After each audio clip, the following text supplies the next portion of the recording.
Hello अस्सलाम वालेकुम, good evening and welcome to रंगन भरी शाम विद मी किरण मीर। कहिड़ा हाल आहिनि तव्हांजा? ठीकु आहियो? ख़ैरियत सां आहियो? मज़े में आहियो? डेली सुबुह जो जॾहिं उथूं था, अखि खोलियूं था, पहिरियां त अलाह जो शुक्र अदा करणु घुरिजे त अल्हम्दुलिल्लाह, शुक्र आहे अलाह साईं त तो सुबुह असांखे ॿीहर नसीब कई ऐं असांजी अञा हयाती आहे त असां कुझु कमु करे सघूं अञा बि। त सुबुह जो औरतुनि जो जेको हिकिड़ो कमु हूंदो आहे न, उहो इहो ई हूंदो आहे त अॼु छा पचायूं। इहो सिर्फ़ु मुंहिंजे घर जो टॉपिक न आहे, इहो हर घर जो टॉपिक आहे। सुबुह जो उथण सां इहो ई सोचींदा आहियूं छा पचायूं। मां ऐं अम्मी जेको आहे न त सुबुह सुबुह सां मां, अम्मी ऐं मुंहिंजी सिस्टर्स असां न त डिस्कस कंदा आहियूं त भई अॼु छा ठाहिणु घुरिजे। हर कोई पंहिंजो मेन्यू ॿुधाईंदो आहे, पोइ उन खां पोइ काई न काई शइ हुननि खे सम्झ में ईंदी आहे, उहो ठाहे वठंदियूं आहिनि। मूंखे का शइ सम्झ में ईंदी आहे, मां ठाहे वठंदी आहियां। बट अॼु मूंखे अलाए छो हिकिड़ी फीलिंग पे आई, पंहिंजो नंढपण पे यादि आयो। नंढपण में मूंखे चङी तरह यादि आहे त असां जंहिं टाइम लाड़काणे में रहंदा हुआसीं, इलाही नंढा हुआसीं, ऐं असांजा जेके नेबर्स हूंदा हुआ उहे उर्दू स्पीकिंग हूंदा हुआ। त उन्हनि जे घर असां मतिलबु मां, मुंहिंजी सिस्टर ऐं मुंहिंजो जेको वॾो भाउ, असां टई उन्हनि जे घर में रांदि खेॾंदा हुआसीं। छो जो ॿार उन्हनि जा माशाल्लाह इलाही वॾी फैमिली हूंदी, जॉइंट फैमिली सिस्टम हूंदो हुयो उन्हनि जो। त शाम जो रोज़ु असांजो रुटीन हूंदो हुओ, छो बिल्कुलु घर जे भरिसां हूंदो हुओ त अम्मी ॿियो किथे कोन छॾींदी असांखे, उन्हनि जे घर ई छॾींदी ऐं उन्हनि खे इहो ई चवंदी त भई ॿार हिते ई हिननि जो ख़्यालु कजो, वापसि घर ई अचनि, ॿियो हेॾे होॾे काॾे बि न वञनि। त उन्हनि जी हिकिड़ी जेका उन्हनि जी ॾाॾी हूंदी हुई, उहा सभिनीनि पाड़े में जेके बि ॿार रहंदा हुआ सभिनीनि खे क़ुर शरीफ़ बि पढ़ाईंदी हुई। त मुंहिंजी सिस्टर खे, मूंखे कुझु टाइम मूंखे बि पढ़ायनि ऐं मुंहिंजे वॾे भाउ खे, सभिनीनि खे मतिलबु उहो क़ुर शरीफ़ पढ़ाईंदी। ॿारनि खे विहारे करे पंहिंजे घर में हिकिड़ी रौनक लॻी पई हूंदी हुई। शाम जे टाइम क़ुर शरीफ़ पढ़ाईंदी हुई, नमाज़ सेखारींदी हुआ, सभिनीनि खे कलमो पढ़णु सेखारियो, सभिनीनि खे मतिलबु इलाही सारी आयातूं जेके आहिनि असांखे यादि कराईंदी हुई। त उहो हिकिड़ो माहौल असां नंढे हूंदे खां ॾिठो। उन्हनि जी आदत इहा बि हूंदी हुई त रोज़ु शाम जो ॿारनि जे लाइ, पंहिंजे घर जे ॿारनि जे लाइ ऐं जेके बि हुननि जे घर में ॿार पढ़णु ईंदा हुआ उन्हनि जे लाइ राति जो, शाम जो टाइम हूंदो हुयो, 6-7 जो टाइम हूंदो हो त देगिड़ो चाढ़ींदी हुई हिकिड़ो, ऐं उन में छा कंदी हुई, जो बसर जो दाग़ कंदी हुई ऐं उन में पटाटा विझंदी हुई। पटाटा विझी करे उन्हनि खे भुञंदी हुई, वरी उन्हनि में थोरो जेको आहे न जेको गरम मसालो आहे उहो विझी करे चांवर विझी छॾींदी हुई। त चांवर जेके आहिनि, असल में असां पटाटे पुलाव चवंदा आहियूं उनखे, पर उहो पटाटे पुलाव हूंदो न हुयो, हू हिकु ॿी ई डिश थी वेंदी हुई ऐं फ्राइड पटाटा उन में मथां मथां हूंदा हुआ। त उहा शइ असां खाईंदा हुआसीं, असांखे वणंदी हुई। ऐं पटाटे पुलाव में त असां टमाटो बि विझूं था, उन में मटर बि विझूं था, गजर बि विझूं था, काफ़ी सारी सब्जियूं बि असां विझी सघूं था उन में। पर ही हिकु डिफरेंट शइ हूंदी हुई जेका असां नंढे हूंदे सभु शौक़ु सां खाईंदा हुआसीं। वरी जॾहिं घर ईंदी हुयमि त मूंखे घर जी मानी न वणंदी, पोइ वरी मां उन्हनि ॾे वेंदी हुअसि त मां उन्हनि वटि उहा मानी वञी खाईंदी हुयमि। त उन्हनि खे असां बड़ी अम्मा चवंदा हुआसीं, उहा छो जो माशाल्लाह काफ़ी एजिड हूंदियूं।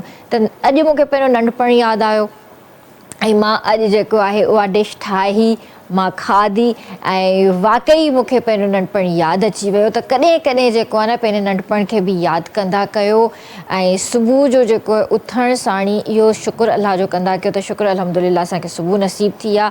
हरू भरू परेशान न थींदा कयो त अॼु छा करिणो आहे, छा न करिणो आहे, जेको बि करिणो आहे अलाह ते छॾे ॾियो। अलाह साईं तव्हांजी मदद कंदो, तव्हां अॻिते वधंदा इंशा अलाह। दुआ इहा ई आहे। ऐं इन सां गॾोगॾु इहो ज़रूरु सोचींदा कयो त या अल्लाह, तो जेतिरो बि ॾिनो आहे शुक्र अल्हम्दुलिल्लाह, ऐं एतिरो असांखे जेको आहे कर जो असां ॿियनि खे बि ॾेई सघूं। ऐं मुंहिंजे घर जे ॿाहिरि जेको आहे माशाल्लाह चइजे न त डॉग्स जेके आहिनि उहे इलाही आहिनि ऐं उन्हनि वरी माशाल्लाह हींअर ॿचा बि कया आहिनि। त मूंखे थोरो डपु थींदो आहे इन्हनि खां, पर उन्हनि खे बि ॾियणु सवाबु आहे। हिते मां जानवरनि जी ॻाल्हि कयां थी त छो त हींअर सर्दी जो मौसमु आहे, जानवर खे बि बुख लॻे थी, जानवर खे बि उञ लॻे थी। त तव्हां कोशिशि इहा ई कंदा कयो त जेका शइ तव्हांजे घर में बचे थी या तव्हां नथा खाओ त तव्हां जानवरनि जे लाइ बि ठाहींदा कयो, उन्हनि खे बि ॾींदा कयो, साइड में किथे न किथे तव्हां उन्हनि जे लाइ रखी छॾींदा कयो। पाणी लाज़मी रखंदा कयो। सर्दियूं आहिनि, कोशिशि कयो त ॾींहं जे टाइम जानवरनि खे पाणी ॾियो, छो त मग़रिब खां पोइ जानवर हुजे या पखी हुजे उनखे पाणी न ॾिबो आहे, छो त सुबुह ताईं हू बर्फ़ जहिड़ो थधो थी वेंदो आहे। जेकॾहिं हू पीअंदो त हू बीमार थींदो ऐं हुनखे ज़ुकाम थी सघे थो। त इन जे करे कोशिशि इहा कंदा कयो त जानवरनि खे ऐं पखियुनि खे जेको बि पाणी ॾियो था उहो मग़रिब खां पहिरियां ॾियो, मग़रिब खां पोइ उन्हनि खे अहिड़ी काई शइ न ॾियो जेका थधी थी वञे। सो अॼु पंहिंजे नंढपण खे यादि कयोसीं, तव्हां बि ज़रूरु कंदा हूंदा, ऐं जेके मूंसां गॾु अॼु हिते गेस्ट वेठल आहिनि उन्हनि खां बि ज़रूरु मां पुछंदसि त उन्हनि जी लाइफ जो अहिड़ो कोई मोमेंट आयो जॾहिं उन्हनि पंहिंजे नंढपण खे यादि कयो हुजे।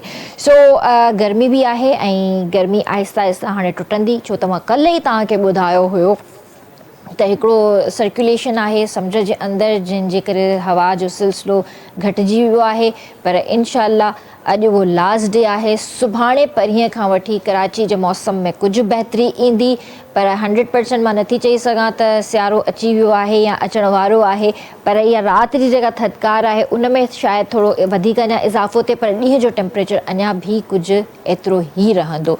सो बर्दाश्त कयो, 15 दिसंबर खां पोइ हुअं ई असांखे ख़ुशख़बरी मिलंदी आहे। 15 दिसंबर खां पोइ हुअं ई असां जेको आहे गरम कपिड़ा कढंदा आहियूं। जनवरी जो हिकिड़ो ई महीनो हूंदो आहे जंहिंखे असां इंजॉय कंदा आहियूं। सो सब्र कयो ऐं इनशाअल्लाह हे बि मौसम सुठो आहे, इन ते बि शुक्र अदा कयो। त मां तव्हांखे ॿुधाइणु चाहींदसि असां गॾु स्टूडियो में मौजूदु आहिनि सबीहा जाफ़री, जेके TV drama artist, national media entrepreneur ऐं पोएट बि आहिनि। उन्हनि खे भलीकार कंदासीं। उन खां अलावा हुमा अब्बासी बि असां सां गॾु स्टूडियो में मौजूदु आहिनि, जेके एडवोकेट सिंध हाई कोर्ट आहिनि ऐं पब्लिक स्पीकर बि आहिनि। अॼु जो जेको टॉपिक आहे जेको असां डिस्कस कंदासीं, माउंटेन्स ते कंदासीं, थरकोल ते ॻाल्हाईंदासीं ऐं कुझु ॿिया अहिड़ा सिंध जा एसेट्स आहिनि जिन ते असां लाज़मी ॻाल्हाईंदासीं। छो त अॼु दुनिया में जबलनि जो आलमी ॾिहाड़ो मल्हाइजी रहियो आहे। असां ही अॼोको ॾींहुं कारूंझर जे नाले कयूं था। कारूंझर थरपारकर ज़िले जे नंगर पारकर तालुके जो मशहूरु जाबलू सिलसिलो आहे जेको 19 किलोमीटर ते पखड़ियल आहे ऐं हिन जी ऊचाई 305 मीटर आहे। सो इन्हनि ते लाज़मी अॼु ॻाल्हाईंदासीं। सो ॿिन्ही गेस्ट के असां भलीकार था कयूं। अस्सलाम वालेकुम, कैसे हैं आप? मैं ठीक, अल्लाह का शुक्र। वेलकम करते हैं आपको रंगन भरी शामी और KTN स्टूडियोज़ में। Thank you so much. अस्सलाम वालेकुम हुमा।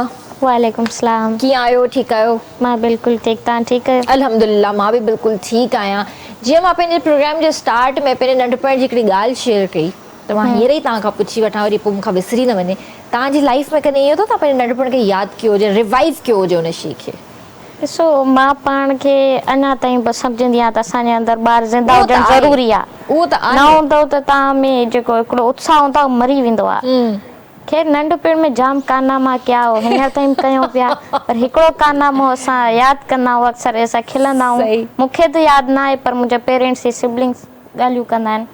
जीअं त मुंहिंजी वॾे माउ जी सिस्टर ई उहा घासलेट सां कुझु DIY कैंडल ठाहिण जी कोशिशि पई करे, त उन हिकिड़ी बोतल में घासलेट विझी रखे छॾियो हुयो किचन में। अच्छा। हाणे मां नंढी हुअमि सफ़ा, त मूंखे उन लॻी मां पाणी ताईं पहुची न पई सघां ऐं मां हुनखे पाणी सम्झी पी वई हुयमि ऐं थोरी हुन पूरी बोतल पीती हुई। पोइ वठा करे अस्पताल पुॼायो वियो। आईंदा का मुंहिंजे सभिनी भाउ भेणनि कहिड़ा कारनामा या एक्सपेरिमेंट्स करण खां बि रोकियो वियो, पर बचा थी वियो। असां अॼु ताईं बि यादि करे खिलंदा आहियूं। होए ॾाढो ख़तरनाक कमु कयो आहे तव्हांजे घर वारनि बि, तव्हां बि, पर ज़ाहिरा नंढपण हुयो, कंहिंखे का शइ ख़बर न हुई, पर शुक्र कयो जो तव्हां बिल्कुलु सही सलामत आहियो ऐं ठीकु थी विया तव्हां। ऐं थी सघे थो हुन दौर में जेको आहे डॉक्टर्स बि एतिरा होशियारु हूंदा जो एमरजेंसी में तव्हांखे जेको फर्स्ट एड ॾेई करे तव्हांखे जल्दी सही करे छॾियो हूंदनि। बिल्कुलु ईअं ई आहे। इहो कहिड़े मतिलबु साल जी ॻाल्हि आहे, कहिड़े शहर जी ॻाल्हि आहे? में 2005 खां पुराणी ॻाल्हि आहे। अच्छा, ऐं किथे कहिड़े शहर जी ॻाल्हि आहे? टंडोजाम, जिते मुंहिंजी पैदाइश आहे। अच्छा अच्छा अच्छा अच्छा, हलो, अल्लाह ब्लेस यू। ख्याल कजो। आप बताइए, आपने बचपन में कोई ऐसी चीज़ की हो, जैसे मैंने अपने बचपन की बात शेयर की, कोई आज आपने बात मतलब हमसे शेयर करें जो आपने की हो आज के दौर में भी, जो आपको याद आई हो? जो बचपन में की हो और आज भी की हो। हाँ। बस यही है कि बच्चों के साथ बच्चे बने रहते। नहीं, वो तो एक अलग चीज़ है ना। जैसे मैंने बचपन की चीज़ आज बनाकर खाई, बहुत बचपन में जी खाई बिल्कुल। वो बचपन में हम खाया करते थे गुड़, उसको तेल में या घी में पका के और रोटी से। तो अब इस एज में आने के बाद अपना बचपन याद आया, मौसम चेंज हुआ, गुड़ लेकर आई और मैंने गुड़ के साथ रोटी खाई। वाह, तो आप फिर इस तरह क्यों नहीं करती कि गुड़ को जो है रोटी में डाल के उसकी बुसरी बनाकर खाएं? वो जो मुझे आता हमारी नहीं है ना। सिंधियों की रिवायत है, हमारी एक सकाफत है। हम लोग के यहाँ मलीदा कहते हैं, हाँ। जो चूरी होती है ना, एक शक्कर के साथ रोटी को फ्राई करके और पूरा वो बनाते हैं, वो हम लोग के यहाँ बनता है। वो मेरी बड़ी बहन बनाती है और अक्सर मैं फरमाइश करके बनवाती हूँ। अच्छा, हाँ, वो भी बहुत मज़े की बनती है। हाँ, वो भी बहुत मज़े का बनता है। अच्छा, असां मूंखे त ख़बर न आहे त ॿिया कंदा आहिनि ईअं या न कंदा आहिनि, पर मां पंहिंजे घर में इहा शइ ज़रूरु ॾिठी त जेका जीअं अधी ॻाल्हि कई त बासी मानी, जीअं हिकु ॾींहुं पहिरियां वारी मानी आहे, अम्मी छा कंदी त हुनखे खीर में भिॼाए रखंदी हुई। खीर में भिॼाए रखंदी हुई, थोरी देरि 10-15 मिंट उहा थोड़ी नरम थी वेंदी हुई त हुनजो खीर उन मां कढी करे उन खां पोइ तए ते वरी उनखे सेकींदी हुई। पर छा त मानी थींदी हुई पोइ उन खां पोइ, वाकई ईअं लॻंदो हुयो त उहा वरी ताज़ी मानी थी वई आहे। सो इहे अॼु अलाए छो इहे ॻाल्हियूं यादि थियूं अचनि पियूं। थींदो आहे, ईअं बि थींदो आहे। आप मुझे ये बताइए कि माशाल्लाह से आपने ड्रामाज में काम किया है, और कौन कौन से ड्रामाज में काम किया है, कौन कौन से चैनल पे काम किया है आपने? मैंने ज़्यादातर तो खैर जियो पे मेरा काम है, टीवी पे भी मैंने काम किया है। हॉस्टल एक ड्रामा आया था 2 साल पहले, उसमें काम किया है, और उसमें जावेद शेख के साथ भी मैंने काम किया है। चाकू ड्रामा था, उसमें वो मिनिस्टर बने थे, तो मैं उनकी मिसेस का कैरेक्टर था मेरा। बाकी उसके बाद मैंने छोटा ज़्यादा काम इसलिए नहीं कर सकती कि मैं, ज़ाहिर है कि एक बिज़नेस रन करती हूँ, तो मुझे अपने ऑफिस को भी लुक आफ्टर करना होता है। क्या बिज़नेस कर रही हैं आप? हमारा एडवर्टाइजिंग का बिज़नेस है, हमारा फैमिली बिज़नेस है। मैं उसमें खुद कराची ऑफिस को मैं खुद मेंटेन करती हूँ, देखती हूँ, CEO हूँ कंपनी की, तो मुझे अपने, वो मेरे लिए प्रेफरेंस है, जो कि ज़ाहिर है कि काम है। बाकी ये कि ये मेरा शौक़ है एक्टिंग, तो जब भी कभी कोई ऐसा अच्छा काम मिलता है प्रोजेक्ट, तो मैं बहुत ज़्यादा नहीं, कम काम करती हूँ। लेकिन अभी रिसेंटली मेरा एक ड्रामा ख़त्म हुआ है, डायन। उसमें मैंने उस्मान पीरज़ादा की मिसेस का कैरेक्टर किया था, महविश हयात, और उनके वही साथ। तो मैं बोलूं कि आप मुझे क्यों देखी लग रही है, और वो पूरा मैंने फॉलो भी किया है। उसमें मैंने ज़्यादा काम किया है, उसमें मैंने तकरीबन 8-10 दिन का काम किया है, क्योंकि वो मैंने जब सुना कि भाई सीनियर आर्टिस्ट उस्मान पीरज़ादा के साथ काम करना है, और फिर महविश का कमबैक था, तो मैंने फिर हामी भरी। मैंने कहा ठीक है, 7-8 दिन की शूट है, करते हैं। लेकिन बहुत अच्छा लगा, बहुत मज़ा आया। कैसा एक्सपीरियंस रहा महविश के साथ, उस्मान साहब के साथ? मेरा बहुत अच्छा एक्सपीरियंस रहा। मैं ये कहूँगी कि थोड़ा सा मैं डरी हुई थी कि महविश एक प्राइड ऑफ परफॉर्मेंस लिए हुए हैं और एक सीनियर आर्टिस्ट है। मैं तो अपने आप को बहुत जूनियर कहती हूँ, एज से कुछ नहीं होता, लेकिन एक्टिंग में मैं जूनियर हूँ। और उस्मान साहब तो महा सीनियर। हाँ, जाहिर है। तो जब मुझे ये कहा गया कि उनकी मिसेस का कैरेक्टर है, तो मैं थोड़ा सा एक वक्त को मैंने सोचा, फिर मैंने कहा नहीं, ये लर्निंग पॉइंट है, अगर मैं करूँगी तो मुझे सीखने को मिलेगा। सही। खैर जब मैं गई तो इत्तेफाक ऐसा है कि पहले दिन ही मेरा सीन उस्मान साहब के साथ और महविश के साथ था।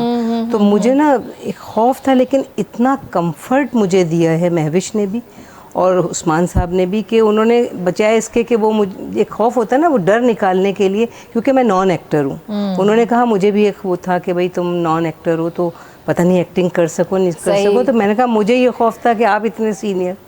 लेकिन फिर उन्होंने बहुत अच्छी तरह से गाइड किया कि ऐसे पॉज लेना है, ऐसे बोलना है, और ये सोचो ही नहीं कि कोई वो कर रहा है, जैसे हम घर में बातें करते हैं। और महविश का ये था कि वो हर उस पर फिक्र नहीं करे, अगर कोई गलती होगी हमारा दोबारा रीटेक हो जाएगा। तो ये कंफर्ट होता है सीनियर आर्टिस्ट का। तो मैंने बहुत एंजॉय किया।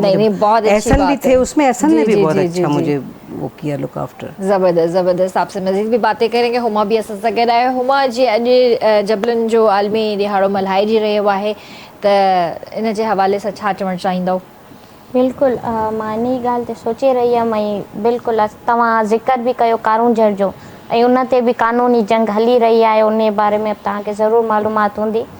त मां हिन ते इहो ई चवंदमि त जॾहिं मां पहिरीं दफ़ा वयमि कारूंझर, तॾहिं मुंहिंजी एज नंढी हुई, त मूंखे उनजे बारे में ज़्यादा इंफॉर्मेशन कान्हे, हिस्टोरिकल या उनजी सकाफ़ती वैल्यू छा आहे, या जियोग्राफिकल छा वैल्यू आहे, या ॿिया कहिड़ा एसिड्स आहिनि मां निकिरनि था, उनजी का ख़ासि नॉलेज न हुई।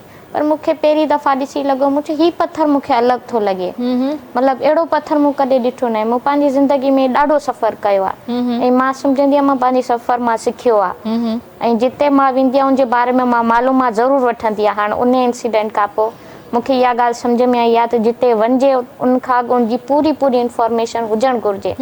मूंखे इहा ॻाल्हि रियलाइज़ थी त उनजो पत्थर जेको ॻाढ़ो सुरो आहे अहिड़ो पत्थर मूं कॾहिं ॾिठो न हुयो किथे बि, न को अॼु ताईं ॾिठो आहे। इवन मां इंटरनेशनली बि ट्रेवल करे आई आहियां। ख़ैर ऐं जॾहिं हाणे असां वॾा थियासीं पढ़णु शुरू कयो त ख़बर पई त हा वाक़ई अहिड़ो पत्थर किथे मिले बि नथो। इन पत्थर जी हिकिड़ी एसेट वाइज़ तमामु सुठी वैल्यू आहे। हाणे ॾिसो UNO जी या जेके सुठा कंट्रीज़ आहिनि उहे पंहिंजी हेरिटेज खे बचाईंदा आहिनि न, बिल्कुलु उन लाइ ट्रीटीज़ कंदा आहिनि, उन्हनि खे मेंटेन कंदा आहिनि, उनखे रीडेवलप कंदा आहिनि हर तरीक़े सां। हाणे मां हिननि खां इहो जेके रूलिंग पार्टीज़ आहिनि जॾहिं उन्हनि सां मुलाक़ात थींदी आहे, डायलॉग थींदा आहिनि त मां उन्हनि खां पुछंदी आहियां त चलो तव्हां खपाए छॾियो, पत्थर कटे छॾिया, सेल करे छॾियो, जॾहिं ख़तमु थी वियो उनखां पोइ छा? पोइ तव्हां वटि कारूंज छा बचंदो? तव्हां छा ज़मीन ॾेखारींदो त ही कारूंजर आहे? जॾहिं तव्हां सॼो पत्थर खपाए छॾींदो ऐं उनखां पोइ जॾहिं ज़मीन बचंदी त तव्हां सॼी दुनिया खे छा ॿुधाईंदो त असां वटि हिकिड़े इंटरनेशनल लेवल जो हेरिटेज हो, उनखे असां खपाए करे ज़मीन बचाई आहे। त ज़मीन बचंदी त उनखे तव्हां कारूंजर छा लाइ चवंदो? पोइ तूं प्लाट करे खपायो। मतिलबु तव्हां रोम जो जेको अरीना ठहियल आहे हाणे उहो वीचारो तबाह आहे सफ़ा, छो त सदियुनि पुराणो आहे, तॾहिं बि उनखे रखियो वेठा आहिनि। ऐं हिते पुराणी ॾिसनि था इमारत ढाहे करे ख़तमु करे प्लाज़ा ठही थो वञे, त पोइ हेरिटेज बचंदो छा? तव्हांखे उनखे सेव करणु घुरिजे। सो बि तव्हां वटि एॾी क़ीमती शइ आहे, तव्हां उनखे कैश करे सघो था, उनखे तव्हां ट्रेवल में यूज़ कयो, माण्हू अचनि ॾिसनि घुमनि, टूरिज़म में यूज़ कयो। हाणे भूटान आहे उहो सॼो कंट्रीज़ जेको आहे उहो टूरिज़म ते हलंदो आहे। असां वटि त सभु कुझु आहे। जॾहिं मां उते ट्रेवल कंदी आहियां त मूंखे इहो लॻंदो आहे त मूं चवां असांखे इस्लामाबाद वञण जी ज़रूरत कहिड़ी आहे? सही ॻाल्हि, मतिलबु एतिरा सुठा व्यूज़ आहिनि, तव्हांखे ओड़ो माहौल बि ओड़ो, थधिकार बि ओड़ो थो मिले। तव्हां मथे वञो पॉइंट्स ते तव्हांखे थधिकार मिलंदो, ओड़ा व्यूज़ मिलंदा, ओड़ी सीनरीज़ मिलंदियूं। जॾहिं तव्हां फ्लाइट जे थ्रू कॾहिं विया हूंदो त तव्हां जहिड़ो ज़मीन खे ॾिठो हूंदो न, जॾहिं तव्हां इस्लामाबाद एंटर थींदा तव्हांखे ओड़े तरीक़े जी ज़मीन या जेको एरिया नज़र उते बि ईंदो। त मूंखे इहा ॻाल्हि शिकायत रहंदी आहे त असांजी हुकूमती जेकी धुरूं आहिनि पहिरें तूं रिलेवेंट माण्हू उन मिनिस्ट्रीज़ में न आहिनि जेको उन शइ खे सम्झनि, उनजी वैल्यू सम्झनि। इवन मां उन शइ सां तालुक़ु नथी रखां, सिधी सी ॻाल्हि आहे, मां कानून जी ॼाण रखां थी, तॾहिं मूं ज़िक्र कयो त कानूनी जंग पई हले। ऐं अफ़सोस आहे त अहिड़ी शइ लाइ असांखे कानूनी जंग विढ़णी पई पए त अहिड़ी शइ खे बचाइण जी ज़रूरत आहे, जेकी हिकिड़ी ऑब्वियस ॻाल्हि आहे। UN खां तव्हां रिकॉर्ड करायो, पंहिंजा जेके तव्हांजा हेरिटेज आहिनि उन्हनि खे कैश करायो, उन्हनि खे रजिस्टर करायो त न असां वटि बि अथव। अगरि इहो ई हुजे असां वटि, मां सोचींदी आहियां कॾहिं त इहो रोम वारो अरीना हुजे हा, ऐं वीचारो जेतिरो हींअर तबाह हाल शुदा आहे उहो वरी बि उनखे मेंटेन कयो वेठा आहिनि। हिते हुजे हा त हींअर ताईं उते कम अज़ कम 20 माला बिल्डिंग हुजे हा। इहा हक़ीक़त ॻाल्हि आहे। त असां छो था पंहिंजी शयुनि जी संभाल कयूं, सार संभाल कयूं, आहिस्ता आहिस्ता हर शइ असांजे हथनि मां निकिरंदी थी वञे? असल में आई बिलीव कि मूंखे लॻंदो आहे असां में बिहेवियरल इशूज़ बि आहिनि। उहो इन लाइ छो त जेके हुकूमत में माण्हू था अचनि या जेके मिनिस्ट्रीज़ में अचनि था या जेके उन उहिदनि ते अचनि था, उहे को ॿाहिरां कोन ईंदा, उहे असां मां ई निकिरंदा आहिनि न। असां पाण में बिहेवियरल इशूज़ ते कमु न आहियूं कंदा।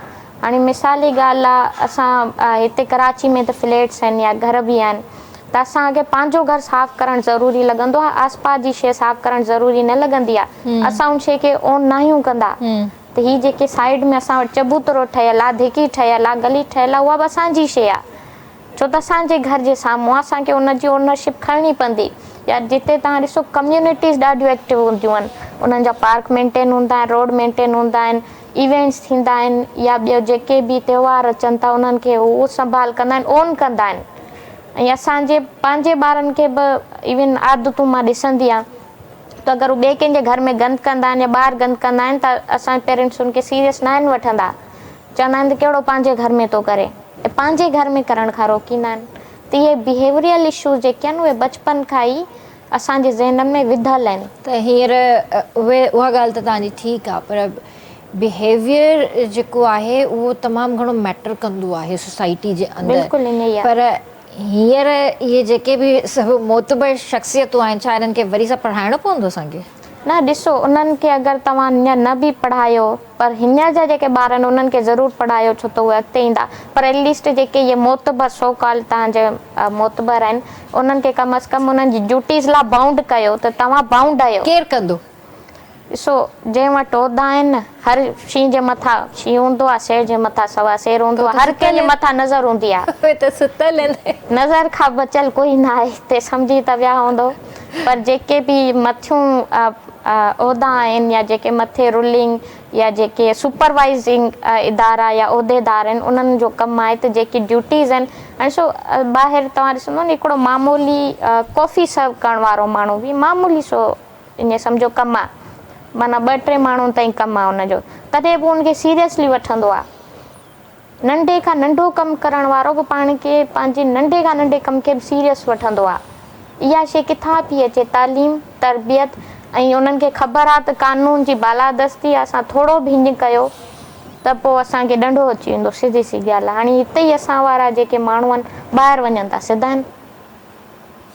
उहे सिधा इन करे आहिनि त उते कानून सख़्त आहे। हिते बि इहो कंदो कमु सिधो थींदो। हिते सिर्फ़ जेको आहे ई चालान वारो सिस्टम थियो आहे त माण्हुनि खे अॼु ॾींहं ताईं इहा शइ सम्झ में कोन थी अचे, एक्सेप्ट ई नथा कनि अञा ताईं। वरी बेल्ट पाइण शुरू कयो अथनि, बिल्कुलु कयो अथनि, पर हींअर जेको आहे हेलमेट ते बि तव्हांखे चालान आहे, ऐं जेको पोयां बाइक ते वेहंदो उहो बि हेलमेट लाज़मी पाईंदो।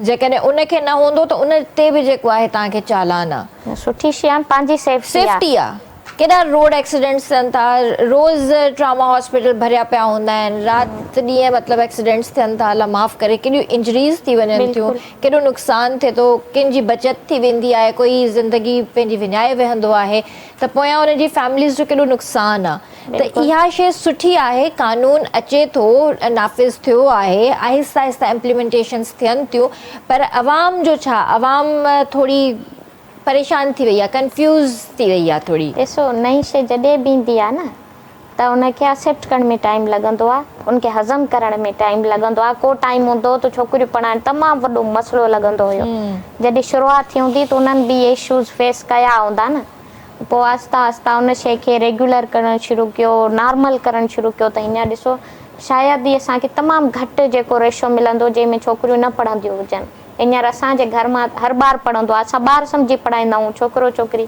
सम्झी न आहियूं पढ़ाईंदा। हिते बि अगरि जॾहिं बि हुकूमती लेवल जी ॻाल्हि थी कयां त सॼी दुनिया में इहो तरीक़ेकार यूज़ थींदो आहे त जॾहिं बि का नई शइ पॉलिसी आंदी वेंदी आहे त उनजे बारे में पहिरें एजुकेट कयो वेंदो आहे त भाई हीअ शइ असां आणण वारा आहियूं, उन जा तरीक़ेकार ई हूंदा, उन्हनि जूं वर्कशॉप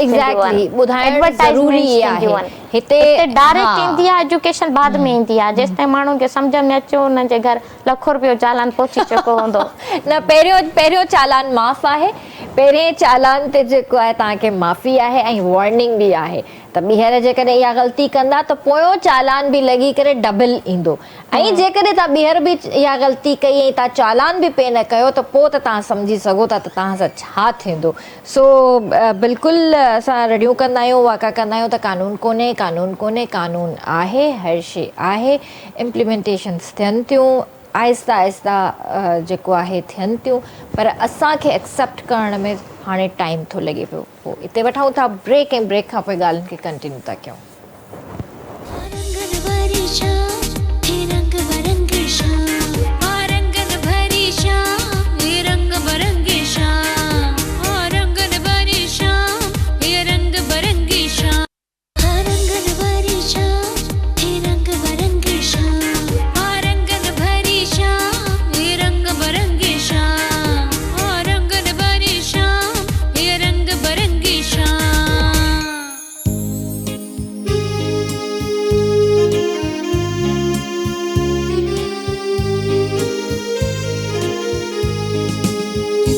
तव्हांखे भली कार कंदासीं रंगन भाई शाम में, तव्हां बि असांजे प्रोग्राम में शामिल थी सघो था, असांखे कॉल करे सघो था, नंबर मुंहिंजी स्क्रीन ते अची रहियो आहे।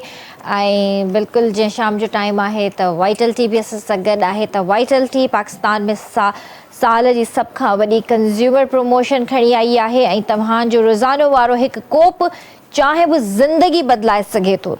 त बदलाए सके तो बस वाइटल टी जो कंज्यूमर प्रमोशन वारो पैक ख़रीद कयो, इन में मौजूद एंट्री कार्ड तलाश कयो, एंट्री मोकिलियो ऐं खटियो शानदार इनाम घर, उमिरि जूं टिकटूं, सोन जा सिक्का, जदीद स्मार्टफोन ऐं घणो कुझु। जेतिरा वधीक पैक ओतिरियूं वधीक एंट्रीज़ ऐं खटण जा वधीक मौक़िया। वाइटल पियो ज़िंदगी जो। त बिल्कुलु तव्हां हाणे चांहियूं पी करे जेको आहे सोन जा सिक्का बि खटे सघो था, स्मार्टफोन्स बि खटे सघो था ऐं उमिरि जी टिकटूं बि खटे सघो था। त वाइटल पियो ऐं पंहिंजी ज़िंदगी खे चेंज कयो। अच्छा जी, आपको कब शौक हुआ एक्टिंग का और क्यों आपको लगा कि आपको एक्टिंग करनी चाहिए? एक्टिंग का शौक़ तो खैर अब वही बात आती है बचपन से। तो बचपन तो ये कि स्कूल में ड्रामाज या जो भी स्टेज प्रोग्राम्स होते थे हमेशा हिस्सा लिया। और सिर्फ ये नहीं कि सिर्फ ड्रामों में ही किया, मैंने क़िरात जो है वो कारी वहीद ज़फ़र क़ासमी से सीखी है स्कूल में। और हमेशा कंपटीशन में हिस्सा लिया, नात कंपटीशन, डांस कंपटीशन, गाने का कंपटीशन, जो होता था जाके नाम लिखवा देते थे अपना। और ये कॉलेज तक किया। फिर उसके बाद शादी हो गई फ़ौरन। शादी के बाद माशाल्लाह से मेरे 2 बच्चे हैं, दोनों बाहर हैं।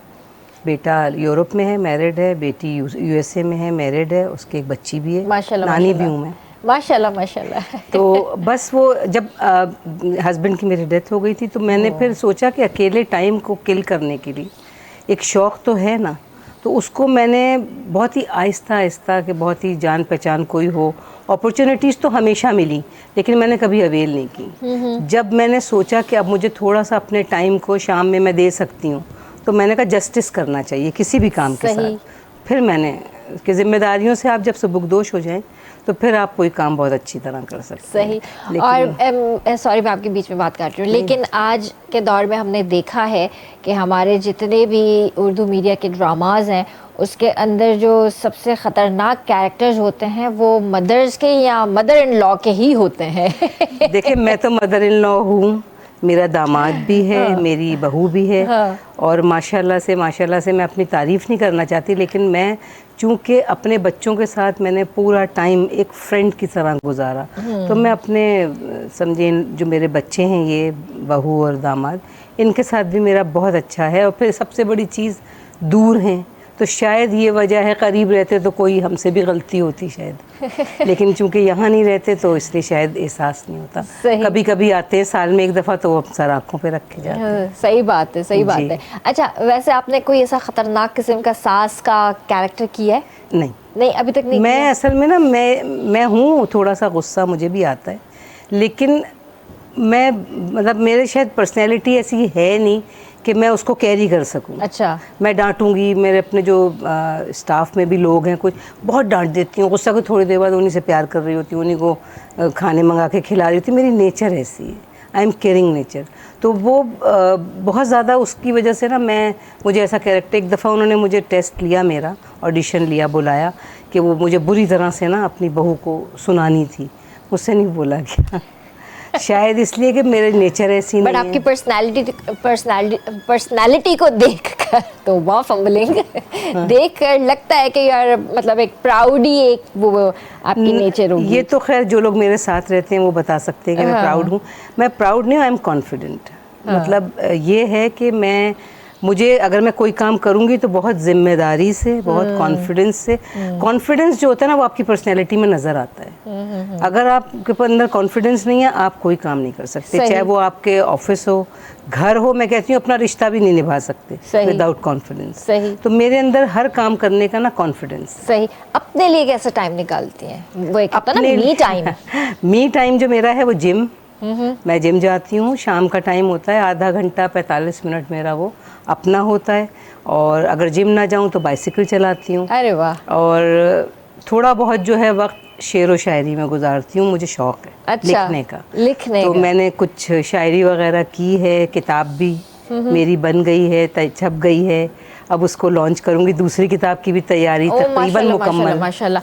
तो यानी अभी आपकी जो मार्केट में बुक आएगी वो पहली आएगी? वो मेरी पहली आएगी। मैं तो ये सोच रही हूँ मैं दूसरी भी छपवा के एक साथ 2 लॉन्च कर दूँ। सही है, बजाय भी ठीक है। तो क्योंकि एक के चक्कर में दूसरी रह जाएगी फिर। नहीं ये भी ठीक है कि दोनों को साथ ही लॉन्च करें। वैसे क्या आपका थीम है बुक में? बुक में मेरा जो थीम है ना, मैं लिखती हूँ मेरी हर चीज़ में उसका ज़िक्र है। अब ये उसका जो है वो इश्क़ हकीकी भी है और इश्क़ मजाजी भी। मतलब आप अल्लाह ताला के लिए भी उसका यूज़ करते हैं, और जो उसको पढ़ता है या जो भी सुनता है, मैंने कुछ कंपोज़ करवाई हैं, वो इमरान साजन साहब हैं, वो बहुत अच्छे कंपोज़र हैं, उनसे मैंने कुछ कंपोज़ करा के गवाई हैं। तो हर चीज़ में जो समझता है वो मैं मेरे लिए है, उसका जो है वो मैं हूँ। तो मेरा ये है कि मेरे उसमें यही थी, मैं उसका, और किताब का नाम भी ख्याल उसका। ओहो हो, वेरी नाइस। अब दूसरी किताब जो उसका नाम है, मेरे भाई ने ये नाम दिया था उसका, क्योंकि जब उसने सुना तो उसने कहा यार हर चीज़ में उसका उसका उसका, तो आप इसका नाम ही रख दें ख्याल उसका। तो मैंने कहा अब दूसरी किताब तैयार है, अब क्या नाम रखें? तो कहने लगा उसका नाम रखें तुम्हारे लिए, वो भी किसी के लिए हो जाएगी। तो इस तरह से ये सिलसिला चलता चला गया, लिखते चले गए। इतना लिख लिया कि जब देखा, रात को लिखा, सुबह उठ के यार मैंने लिखा है, नहीं ऐसा नहीं हो सकता। मतलब अपने ऊपर खुद फिर नहीं है, उसको फेयर किया। फिर उसकी ज़ाहिर है कोई भी शायरी होती है उसकी तस्हीह कराई जाती है। आप किसी नामवर शोरा से या किसी से भी आप उसकी उर्दू की मिस्टेक से, उसमें मेरी उर्दू में कुछ मेरी गाइडेंस, मेरे मामू ससुर हैं, वो राइटर हैं, नावल निगार हैं, उन्होंने की। वैसे मेरा जो ब्लड कह लें आप, मेरे खून में उर्दू रची बसी है। माशाल्लाह, मैंने उर्दू लिटरेचर में ग्रेजुएशन किया है।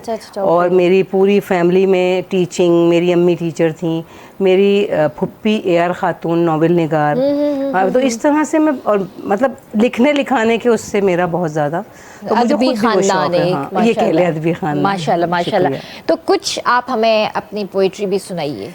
पोइट्री में अगर आप पूरी नज़म सुनना चाहेंगी तो मुझे किताब निकालनी पड़ेगी, क्योंकि इतनी है कि याद नहीं, लेकिन हाँ कुछ अशार मैं आपको सुना देती हूँ। वैसे तो मैंने ये किताब अपने पेरेंट्स के नाम की है, क्योंकि पहली किताब है। तो मेरी ख्वाहिश थी कि भाई अपने माँ बाप की वजह से ही आज हम इस मकाम पर हैं। हालांकि वो हयात नहीं है, लेकिन बहरहाल तो उसका एक शेर सुना देती हूँ जो मैंने उस गज़ल लिखी है उनके लिए।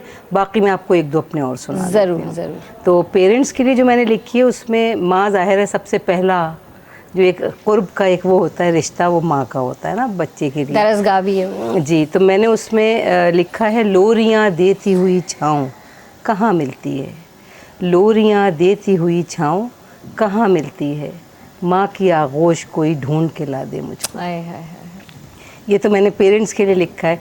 बाकी मैंने लिखा है कौन कहता है दुआएं रायगां जाती हैं सब, कौन कहता है दुआएं रायगां जाती हैं सब, एक हवाला मोतबर ज़िंदगी में आ ही गया। वाह। दूसरा इसी का ही कंटिन्यूशन है, मैं सबीहा गम की शहज़ादी रही हूँ उम्र भर, मैं सबीहा गम की शहज़ादी रही हूँ उम्र भर, सब्र था मुश्किल मगर मुझको मगर आ ही गया। वाह वाह, तो इस तरह की शायरी है, बहुत सिंपल है, कोई बहुत मुश्किल अल्फाज नहीं है, जो पढ़े उसको समझ भी सकता है, इजी टू अंडरस्टैंड। और मैंने लिखी ही ऐसी है, इजी टू अंडरस्टैंड। ज़बरदस्त, माशाल्लाह। अच्छा, हमें ये भी पता चला कि आप गुनगुनाती भी बहुत अच्छा हैं। मेरे ख्याल में सब लोग गुनगुना लेते हैं घर में। नहीं, हम लोग तो बाथरूम सिंगर हैं, टू बी वेरी ऑनेस्ट। गुनगुना हाँ है, शौक बहुत है गाने का। चलें आपसे लेकिन सुनते हैं। कभी भी ये नहीं कहा कि मैं गा सकती हूँ। हाँ। शौक बहुत है। चले फिर आपसे सुनेंगे, थोड़ी देर में आपसे सुनेंगे। तो जीअं तव्हां सां जबलनि जे हवाले सां ॻाल्हि थी रही आहे, त गोरख हिल बि अॼुकल्ह ॾाढो मतिलबु हिकिड़ो नज़रुनि में आहे ऐं ख़ूबसूरत पॉइंट आहे, जंहिंखे बि मुंहिंजे ख़्याल सां अञा प्रॉपर तरीक़े सां टूरिज़म जे हवाले सां न ठाहियो वियो आहे। त तव्हांखे छा थो लॻे त जीअं असांजो गोरख हिल थी वियो या कीर्थर पार्क थी वियो असांजो, या इहे जेके बि असांजी शयूं आहिनि, इन्हनि खे बाक़ाइदा हिकिड़ो टूरिज़म जो हवालो ॾिनो वञे, टूरिज़म लाइ ठाहियो वञे, त असांजो केॾो न रेवेन्यू जनरेट थी थो सघे पियो। बिल्कुलु ईअं ई आहे। मूंखे हिकिड़ी ॻाल्हि यादि पए थी त नेरून कोट साइड वञणु थियो, हाणे उहे मख़सूस क़िस्म जे पथरनि सां ठहियल आहिनि, ऐं जॾहिं तव्हां उनखे रीहेप कंदा त उनखे उन लाइ हिकिड़ा पर्टिकुलर आर्किटेक्चर वग़ैरह सभु कुझु अलॻि थींदो आहे। ऐं मां वञी ॾिठो उन में सीमेंट मिलाए करे हणी लसो करे छॾियो, अड़ी सुफ़ा, माना मां परेशान थी वियमि। मुंहिंजा तव्हांजा वॾा पंहिंजी कार्बन डेटिंग न करे सघंदा। मतिलबु अगरि तव्हांखे सीमेंट लॻी वियो न उन्हनि पथरनि खे, जेको लाइमस्टोन थींदो आहे या मख़सूस पथर आहिनि, पर उनखे हणी करे प्लस्तर लसो करे छॾियो, मां चयो ही छा मश्करी आहे, मतिलबु मां इन फील्ड जो माण्हू न आहियां तॾहिं मुंहिंजो अकुलु एतिरो कमु करे थो त इन सां इहा ज़्यादती न थियणु घुरिजे हा। ऐं मूंखे एतिरी बि ॻाल्हि ख़बर आहे त हाणे हिननि जा वॾा बि इन कार्बन डेटिंग न करे सघंदा, छो त उनखे सीमेंट मिलियो, उन जेको ओरिजिनल स्ट्रक्चर ख़राब थी वेंदी न, स्ट्रक्चर ही ख़राब थी वेंदो। गोरख हिल स्टेशन तमामु भलो स्पॉट आहे न, असां वटि ऑप्शन्स आहिनि, बिल्कुलु वञणु थियो आहे। हाणे हुननि जा तव्हां रोड अथव ॾिसो, तव्हां रुॻो वञी त ॾेखारियो फज़ीलत सां जो अधु सां उते न निकिरियो, ऐं मथे वियो उन खां पोइ छा, उते तव्हां वटि ऑप्शन्स कान्हनि, एक्टिविटी काई कोन्हे, एंटरटेनमेंट कुझु बि कोन्हे। ठीकु आहे, उते तव्हां वटि अच्छा मूंखे इहा बि ख़बर पई, मां हिकिड़े प्रोजेक्ट जे बारे में पढ़ियो त हुन में चेयर लिफ्ट लॻाई आहिनि त बसि हेठां खां डायरेक्ट मथे माण्हू खे मोकिलियूं था, उनजो बजट बि अची वियो, बजट वियो बि, उनजो बोर्ड बि शायदि लॻो पियो आहे मुंहिंजे ख़्याल में, अॼु ताईं चेयर लिफ्ट जी तार बि कान्हे। चवां थी न बजट अची वियो, हर शइ अची, चेयर लिफ्ट कोन्हे का बस। ऐं इहा काफ़ी पुराणी ॻाल्हि मां सम्झां थी त आहे, मुंहिंजे ख़्याल में साल ॿ पुराणी ॻाल्हि हूंदी। हा पुराणी त थी वई, पर उनजा तारूं तक न आयूं आहिनि, जो चेयर लिफ्ट त छा थी वई, मतिलबु माण्हू तव्हां वटि छो ईंदा, माना ॾिसो जीअं अदी सां ज़िक्र हली रहियो कुझु टाइम पहिरें, त चइबो मूंखे डपु थींदो आहे, हाणे असांखे इहा गारंटी हुजे त माण्हू सेफ आहे, पोइ अहिड़ो माण्हू वञणु वक़्तु सोचींदो त हा ठीकु आहे सेफ्टी आहे। या त एमआर जी साइड पैराग्लाइडिंग वारो हिकिड़ो प्रोजेक्ट शुरू थियो, हुन में माई वीचारी अची किरी, उन जो जिस्म जो रिप्स वर्टिबल कॉलम मुंहिंजे ख़्याल में 22 फ्रैक्चर हुया उन माई खे। ऐं दुबई में माण्हू वञे थो त उहो 3000 फुट जी ऊचाई खां जंप ॾियणु वक़्तु उनखे फ़र्क़ु नथो पए। तव्हां चाइना ॾिसो, जापान ॾिसो, उते भी ये पैराग्लाइडिंग थियनि था, पर उते ग्रिप आहे, उते हर शइ ग्लास ब्रिजेस आहिनि उन्हनि वटि, सेफ्टीज़ आहिनि। तव्हांखे जेको आहे ख़ुदा न ख़ास्ता जेकॾहिं तव्हांखे कोई महसूसु थिए थो तव्हांजो बेल्ट ढिलो आहे या छा, त उन खां पहिरियां हेठि माण्हू बीठो हूंदो जेको तव्हांखे पकड़े वठंदो। हिते त असां हवा में अलॻि हूंदासीं ऐं पोइ टाटा बाय बाय कंदा चवंदा अलाह जे तरफ़ां लिखियलु, अड़े तव्हांजी पंहिंजी लापरवाही त अलाह ते छो था हणो, अलाह तव्हांखे थोरी चयो आहे, कुल इन लाइ थोरी थियो आहे त तव्हां लापरवाह थियो, पंहिंजूं ग़लतियूं न ते हणो। तव्हां अगरि चेयर लिफ्ट लॻी वेंदी सिंध में तव्हां कंदो? उहो ॾिसणो पवंदो त कहिड़े लेवल जी, भरोसो ई कोन्हे हिननि ते, उहो ॾिसणो पवंदो त कहिड़े लेवल जी शइ आहे या उहा लाइक़ु आहे उन शइ जे इस्तेमालु करण जी, न त मैन्युअल तरीक़ो तव्हां मथे वञो। मैन्युअल वरी बि ठीकु आहे, इन तरीक़े सां कोन वेंदासीं। अच्छा हाणे ॾिसो तव्हां मोनाल वञो था, हाणे उहो काफ़ी, हाणे त वीचारो मोनाल बचियो न आहे, पर वरी माण्हू वेंदा आहिनि, स्पोर्ट आहे, दामनिको आहे वग़ैरह, ईअं थोरो नज़ारो वज़ारो आहिनि। हाणे ॾिसो अयूबिया वञूं था, अयूबिया चेयर लिफ्ट आहिनि, नथिया गली चेयर लिफ्ट चवण जो मक़सदु इहो आहे त उहे ॾिसो कहिड़ी ऊचाइनि ते उन्हनि जा रस्ता अजीब आहिनि, केॾी महिल लिटरली 90 डिग्रीज़ तक जे आसपास जा तव्हांखे रस्ता नज़र ईंदा, पर रोड साफ़ आहिनि। तव्हां कल्टस काए हलिया वञो, मसइलो ई न आहे, मां पाण कल्टस ते बि वई हुयमि मथे, ऊंची चढ़ी सघंदी, चई रोड सुठा आहिनि, चढ़ी वेंदी। ऐं हिते तव्हां वटि मूंखे यादि पए थी त फॉर्चूनर का विया, उन जा ब्रेक फेल थिया, उन्हनि वीचारनि वञी उन रेती जे ढेर में वञी पंहिंजी गाॾी हई, तॾहिं सिर बचियो आहे ग़रीबनि जो।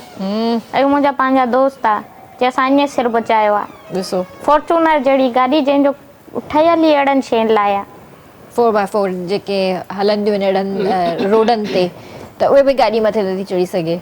हाणे इहे मसइला त आहिनि न, तव्हां ॾिसो तव्हांजो हिकिड़ो रिस्क न आहे, तव्हांजा मल्टीपल रिस्क आहिनि। घणनि माण्हुनि खे उते मेडिकल इशूज़ थींदा आहिनि, नकीर निकिरी ईंदी आहे या सफोकेशन थींदी आहे, मेडिकल एड तव्हांखे ख़बर आहे, तव्हांखे सफोकेट थी वियो या तव्हांखे पैनिक अटैक अची वियो, पोइ छा कंदव तव्हां? सही ॻाल्हि आहे, इन्हनि जाइनि ते ज़रूरी आहे त मेडिकल स्टोर बि हुजे ऐं हॉस्पिटल बि हुजे।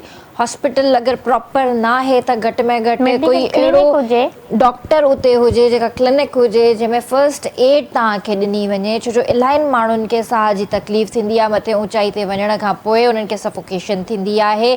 इन ई करे जॾहिं बि तव्हां चाइना बॉर्डर वेंदा आहियो, त जॾहिं तव्हां चाइना बॉर्डर ते मथे चढ़ंदा आहियो त उते जेके बि चौकियूं आहिनि, त उते तव्हांखे सभिनि खां पहिरियां हथनि में पाणी जी बॉटल्स लाज़मी हुजणु घुरिजनि, थोरो थोरो पाणी पीअंदा रहो। ऐं उते हू तव्हांखे जेको आहे हिकिड़ी शइ ॾींदा आहिनि ड्राई फ्रूट जी, त उहा तव्हां खाईंदा रहो, त त उन सां जेको आहे तव्हांखे साह जी तकलीफ़ एॾी न थींदी। ऐं इहा शइ जॾहिं मां ॾिठी हुई त मूंखे ॾाढी सुठी लॻी। मां चयो ॾिसो इहे शयूं असांखे ख़बर न आहिनि, पर जॾहिं इन्हनि जायुनि ते वञूं था त असांखे ख़बर पए थी। उहो शायदि चाइना सां गॾु आहे तॾहिं उन्हनि खे करिणो पियो आहे, त इहो बि न करना, इहो भी न करना से। आपने बताया कि आपको जो है नेचर वैसे बहुत पसंद है, बट आप you don't like mountains? Mountains का मुझे नहीं है हाइकिंग का बिल्कुल भी, क्योंकि मैं खुद बैकएक की पेशेंट हूँ। तो मुझे खौफ है कि भाई गिरने का और कि कहीं मज़ीद पेनफुल ना हो मेरे लिए। नहीं है मुझे। मैं जाती हूँ, मैं नॉर्थ पाकिस्तान की तरफ जब भी इस्लामाबाद गई, मैं मरी वगैरह सब जाती हूँ, मगर वो रास्ते वो टेढ़े टेढ़े वो मैं बहुत घबराती हूँ। अच्छा, मजा आता है, एडवेंचर होता है, ये बड़ा एंजॉय करता है मुझे घबराहट होती है। हाँ नहीं होती तो है, लेकिन फिर कलमा पढ़ के निकल पड़ते हैं हम लोग। यही हमारा ईमान है। बिल्कुल है, और बचाने वाली ज़ात अल्लाह की है। ये एडवेंचर हूंदा आहिनि। ऐं मूंखे त लॻे थो त हाणे जल्दी मूंखे नॉर्दर्न एरिया जो जेको आहे न हिकिड़ो टूर हणिणो पवंदो। हींअर न, थोरा मौसम बहितर थियनि त उन खां पोइ। तव्हां काॾे काॾे ट्रैवल कयो आहे? मां जाम ट्रैवल कयो आहे। लाइक मूंखे ख़बर पवंदी आहे न का शइ किथे का यूनिक आहे या कुझु सुठो आहे, जीअं निकिरी था पऊं। या इवन मूंखे गायब बि थियणो आहे, गायब मां मतिलबु अंडरग्राउंड थियणो हूंदो आहे, तॾहिं बि मां घुमणु निकिरी ईंदी आहियां फ़ोन बंदि करे। अच्छा, हाँ, ईअं छो भला? घर वारनि खां बेज़ार हूंदा आहियो या ऑफिस वारनि खां? न, मां त रहंदी हिते आहियां, त घर वारनि सां घणो इंटरेक्शन फिज़िकली त न रहंदो आहे, पर ॿिया बि घणा मामलात हूंदा आहिनि। एक्टिविस्ट माण्हू हूंदा आहियो त तव्हां सां ॿिया घणा मसइला थी सघनि था, त उन में समटाइम्स इहे शयूं बि स्ट्रेटजीस खे एक्नोलेज करिणो पवंदो आहे। पोइ मुंहिंजे लाइ सुठे मां सुठो तरीक़े आहे घुमणु निकिरी वञो। बसि मूंखे हिकिड़ी शइ यादि पवंदी आहे, मां अपर नीलम वयमि, राति थी असांखे काफ़ी देरि सां। ऐं राति जो मना कंदा आहिनि ॿाहिरि न निकिरो, वाइल्ड लाइफ आहे या भेड़िया वग़ैरह कमरनि ते अची वेंदा आहिनि। मां कमरे में जीअं एंटर थियमि, फ्रेश थियमि, चेंज करे आयमि, ॾिसां मुंहिंजे दरवाज़े ते मुंहिंजे हथ खां वॾी मकड़ी हुई। ऐं मां जानवरनि में वाहिद मकड़ी खां डिॼंदी आहे। मां हेतिरी बि मतिलबु उहो लिटरली मकड़ी हुई। कोरिएड़ो हिकिड़ो अलॻि शइ आहे, पर ही मकड़ी हुई। मकड़ी जा वरी वॾा वॾा पेर ऐं टेंटिकल्स हूंदा आहिनि। ही जेको तव्हां कोरिएड़ो था चओ न, उनजी हेवी बॉडी थींदी आहे ऐं पोइ टंगू थींदियूं आहिनि। उहो लिटरली हिकिड़ो जिसामत हूंदी आहे उनजी। मकड़ी ई न आहे हूंदी, मकड़ी नंढड़ी बॉडी हूंदी आहे ऐं वॾा वॾा टेंटिकल्स हूंदा आहिनि। मां दरी मां जंप ॾिनो, दरी 8 फुट मथे उतां खां मूं जंप ॾिनो। फिज़िकली थोड़ो घणो एक्टिव रहिया आहियूं। अच्छा, ये शयूं असांखे नॉर्दर्न एरियाज़ में इलाही मिलंदियूं आहिनि। जॾहिं बि तव्हां होटल्स वग़ैरह में चेक इन कयो था ऐं पहाड़ी इलाइक़े में किथे वञो था, मथे मोटेल्स में या होटल्स में किथे बि रहो था, त तव्हां घटि में घटि पंहिंजा हंध वंध छंडे करे पोइ सुम्हंदा कयो, छो जो वाक़ई अदी जी ॻाल्हि बिल्कुलु सही आहे। मूंखे यादि थो अचे पियो, असां हुयासीं कागान में, न सॉरी हुंज़ा में हुयासीं। मां हुयसि, मुंहिंजी वॾी सिस्टर हुई ऐं उनजी निणान यानी मुंहिंजी पुफी जी धीउ। असां हिकिड़े ई रूम में हुयासीं ऐं लिटरली असांखे बाक़ाइदा फीलिंग आई त असांजे मथां खां हीअं कुझु घुमी वियो। लिटरली ऐसा फील हुआ था मुझे कि ऐसा कुछ यूं घूम कर गया। मैं तो नहीं, यही तव्हां वारी ॻाल्हि त मकड़ी ब्लैक कलर जो हेॾो हुयो। अच्छा, मैं उठ के बैठ गई। मैंने सिस्टर को बोला मुझसे तो नहीं सोया जाएगा, तुम्हें सोना है तो तुम सो जाओ। अच्छा, मैंने जैसे अपना तकिया उठाया, मैंने कहा नीचे कारपेट पे बिस्तर बिछा के मैं सोती हूँ। आप बिलीव करें, मैंने जैसे लाइट ऑन की ना, 2-3 वहां पे थे, मैंने दोबारा बेड पर छलांग मारी है। दोबारा बेड पे मैंने छलांग मारी है।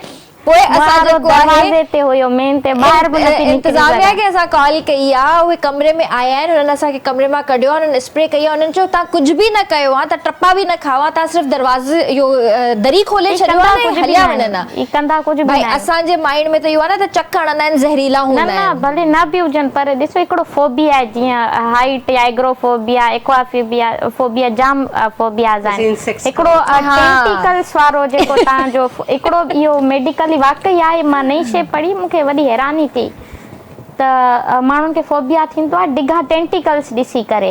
हाणे मकड़ी जो पंहिंजो तव्हां मकड़ी जा टेंटिकल्स हटाए छॾियो, मकड़ी खां तव्हांजो ॿार बि न डिॼंदो। इहो हिकिड़ो हाणे ऑक्टोपस खां माण्हू डिॼे थो, छाजे करे हुनजा वॾा वॾा टेंटिकल्स चिबड़ी तो पवे न। माण्हू उन्हनि टेंटिकल्स खां बि हिकिड़ो फोबिया थिए थो। हिकिड़ो एनिमल्स में अहिड़े क़िस्म जो मूं नयूं पढ़ी, जॾहिं मां इहा मकड़ी वकड़ी वारो किसो ॾिठो तॾहिं मूं पढ़ियो त हा इहो हिकिड़ो फोबिया आहे, घणनि माण्हू सां थींदो आहे। फोबिया पे चए थे पर मां करे लाइ छा मां सॼो कमरो लिटरली उन खां चेंज करायो, मूंखे सभु कुझु कढो चेक कयो, जेसिताईं 2-3 कलाक चेक करे साफ़ न कंदो मां न ईंदी मां वापसी, मां ॿाहिरि सुम्ही रहंदमि, मूंखे मसइलो न अचे, ॿाहिरि वारी भेड़िया अची ईंदव पोइ। न न इहे शयूं आहिनि ऐं नॉर्दर्न एरियाज़ थी विया या पंहिंजा जेके बि असांजा जेके जीअं हाणे गोरख जी ॻाल्हि थी कजे त उते बि इन टाइप जी शयूं खोड़ नज़र ईंदियूं आहिनि, इलाही एक्सपेरिमेंट्स थियल आहिनि। सो जॾहिं बि तव्हां अहिड़िनि जाइनि ते वञो था त महिरबानी करे स्पेशली शाम जे वक़्तु सिज लथे खां पोइ जेको राति जो जेको टाइम थिए थो त पंहिंजे रूम्स खे चङी तरह छंडराए स्प्रे कराए उन खां पोइ अंदरि कमरे में वञी सुम्हंदा कयो। सो हिते वठूं था ब्रेक ऐं जल्दी हाज़िर था थियूं।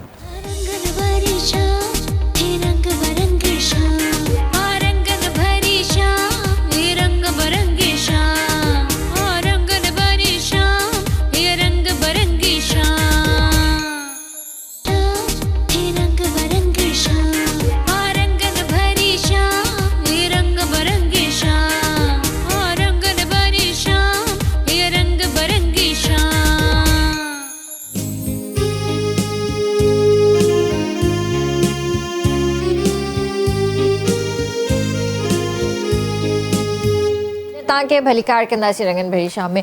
अभी जैसे 7 दिसंबर को एकता डे गुजरा है तो आपने कल्चरल डे में कुछ किया, कोई पार्टिसिपेट किया या आपको हमारी सकाफत हमारी चीज़ें कैसी लगती हैं? मुझे तो बहुत अच्छी लगती है, मुझे तो म्यूज़िक इतना पसंद है आप लोगों का, और जब भी ये होता है कल्चर डे मैं निकलती ज़रूर हूँ अपने ड्राइवर के साथ गाड़ी लेके, ख़ास तौर पे शारा फैसल पे वो लोग डांस कर रहे होते हैं, वो गाने बजे, मुझे बहुत पसंद, बहुत अच्छा लगता है, मैं रील्स बनाती रहती हूँ। सही, बहुत पसंद है। कभी इत्तेफाक हुआ सिंधी ड्रेस पहनने का? हाँ मेरे पास है, अजरक की शलवार है। अजरक की शलवार नहीं होती है और अजरक की शर्ट होती है। अच्छा हमारे पास ना वो दुपट्टा और वो मैचिंग का मुझे किसी ने ला नहीं नहीं, आपको बहुत गलत वो किसी ने दिया है। अच्छा, क्योंकि शलवार नहीं पहनते हम उसको, वो हमारी सकाफत है। अच्छा मेरे पास दुपट्टा है और मेरे पास वो सिलावा है। हाँ, तो आप उसको चेंज पहनी मैंने कभी नहीं। हाँ पहनिएगा भी मत, आपके लिए बड़ा मसला हो जाएगा। मेरे लिए वो जो कहते हैं ना सुवीनियर रखा है। नहीं नहीं, मैं आपको इसीलिए आपकी वो सेफ्टी के लिए बता रही हूँ। मेरे पास टोपी है वो वाली ना, वो आप लोग पहन सकते हैं, किसी भी तरीके से पहना जा सकता है। मुझे पसंद बहुत है अजरक, इसके खास तौर पे जो आप लोगों का ये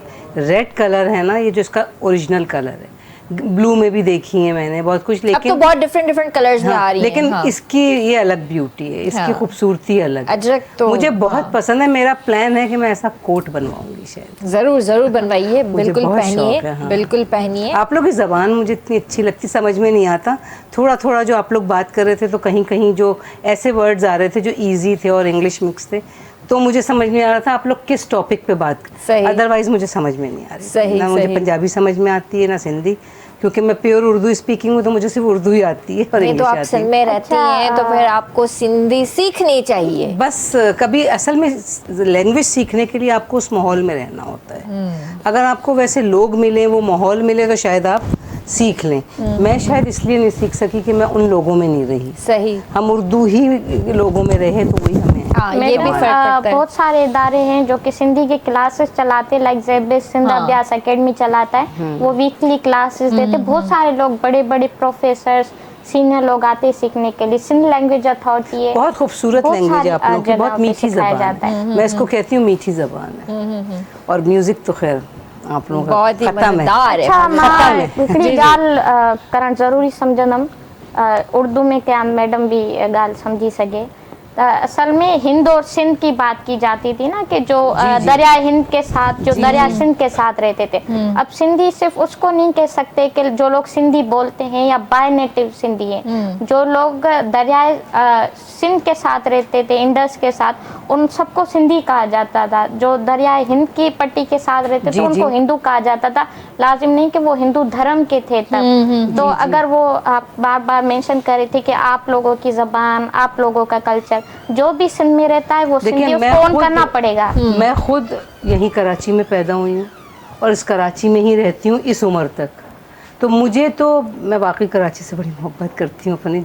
और मैं हमेशा, मुझसे कोई पूछता भाई हम तो हैं सूबा सिंध के ना, तो हम तो सिंधी ही कहलाएंगे। सही बात अगर है। हमारा डोमिसाइल बनेगा तो वो यहीं का सिंध का बनेगा, बनेगा। सिंध का ही बनेगा यहाँ का। तो इसलिए मैं यहाँ पे ज़ाहिर है बोलने में, हाँ। जब तक मैं आप लोगों के बीच में रहूंगी नहीं, अभी देखिए मैंने इतना सुना तो मुझे बहुत कुछ समझ में आया।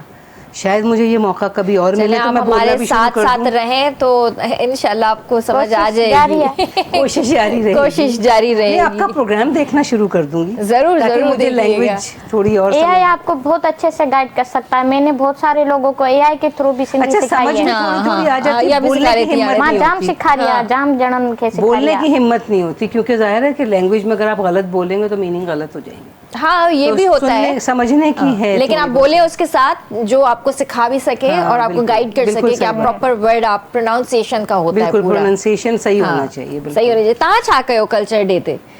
सो मां पंहिंजी सकावत सां ॾाढो प्यार कंदी आहियां। सभिनी खे ख़बर आहे त असांखे वरी सफ़ा देशी बि चवंदा आहिनि कुझु माण्हू न, पर असां कल्चर खे, पंहिंजी सकावत खे सुठे नमूने सां बि प्रोसेस करे सघो था। उन लाइ एक्सट्रीमिस्ट थियण जी मां नथी सम्झां त ज़रूरत आहे।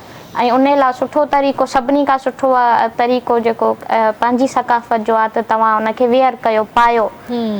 ॾिसो, अजरक ठहण जो तरीक़ो ई सभिनी खे ख़बर आहे त हिकिड़ो अलॻि तरीक़े जो आहे। त मां कोशिशि कंदी आहियां त उनखे नए खां नए तरीक़े सां इस्तेमालु कयां। हाणे तव्हां मूं वटि ॾिसंदो न, तव्हां वटि अजरक जा एतिरियूं डिफरेंट क़िस्म जूं शयूं मिलंदियूं पाइण वारनि में। ज़ाहिर तव्हांखे ख़बर आहे लोअर गारमेंट्स में असां न पाईंदा, आहियूं, त मथियनि गारमेंट्स में पंहिंजी शॉल शर्ट थी में, वई, हाँ। कोट थी वई, शर्टूं थी वयूं। मां हर तरीक़े जो एक्सपेरिमेंट कंदी रहंदी आहियां, नए नए तरीक़े सां डिज़ाइन कंदी रहंदी आहियां, पंहिंजे कपिड़नि खे पाण डिज़ाइन कंदी आहियां। हिकिड़ो तरीक़ो मूंखे सभ खां सुठो इहो लॻंदो आहे। ऐं मां पंहिंजी तारीख़ जे बारे में कोशिशि कंदी आहियां त मुंहिंजी सोशल मीडिया फॉलोइंग काफ़ी सुठी आहे, त मां कोशिशि कंदी आहियां त पंहिंजी सकाफ़त जे बारे में लिखां। छो त मूं वटि जाम माण्हू ऑडियंस आहे, ॿाहिरि जी दोस्त आहिनि, पूरे पाकिस्तान मां बि आहिनि, ॿाहिरि बि आहिनि। त मां कोशिशि कंदी आहियां त तारीख़ जे बारे में कुझु न कुझु लिखां, सही, सही। त माण्हुनि खे ख़बर त पए छाजे करे था इहो कयूं, या इन जी शुरूआति किथां थी आहे, कहिड़े तरीक़े सां, छा इशूज़ रहिया आहिनि, इन्हनि ते मां लिखंदी रहंदी आहियां। ऐं किथे ॿाहिरि प्रोग्राम थींदो आहे या इनवाइट्स ईंदा आहिनि त ओॾा बि ईंदी आहे। न बि हूंदो आहे त बि मां किताब विताब पढ़ी वठंदी आहियां ऐं बीह खाईंदी आहियां। बीह त खाइण बि खपनि, ऐं बीह त जेसीं ताईं असां सिंधी न खाऊं त ईअं लॻंदो आहे त असांजे हिकिड़े वेले जो जेको आहे मानी आहे न, उहा असांजूं शादियूं पूरियूं न आहिनि। असांजे उत्तर साइड तव्हां ईंदव न, अगरि शादी में बी न आहे न, माना शादी में कुझु बि न आहे, शादी में कुझु बि पूरी न हाँ, आहे। बिल्कुलु हींअर सही। असांजी रिलेटिव्स जी शादी थी त उन्हनि जाम आइटम्स रखिया या छा, उन्हनि कोई 200 किलो बीह चढ़ाया। सही, सभिनी खां वधीक जेको अगरि कुझु खाधो ठाहियल हिते कराची में थी, सही। ॿाहिरि वारी साइड, हाईवे वारी साइड, त उन्हनि रुगो 200 किलो रुगो बीह चढ़ाया। सुठो कयनि न।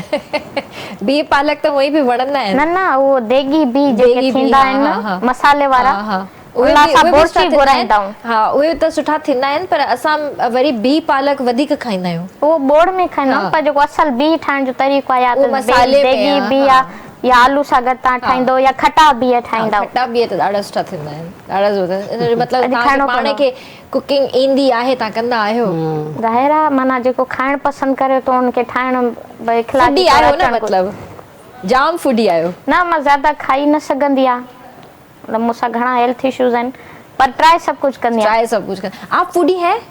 मैं फूडी नहीं, मुझे पकाने का शौक। क्या क्या बना लेती हैं? अच्छा, हम लोग तो आपको पता है कि फिर अपने जैसे ही हाँ, खाने जाहिर। बनाते हैं। मैं रोगनी रोटी बहुत अच्छी बनाती हूँ। अच्छा, हालांकि वो बड़ी मुश्किल होती है। नहीं, मैं बहुत अच्छी बनाती हूँ, बल्कि फरमाइशी तौर पे बच्चे भी जब भी कभी आते हैं या लोग भी, भैया रोगनी रोटी खाए, सही। उसके साथ जीरे वाले आलू और ओए होए होए, साथ हाँ। में कीमा या कोई भी हाँ, ऐसी हाँ, चीज़।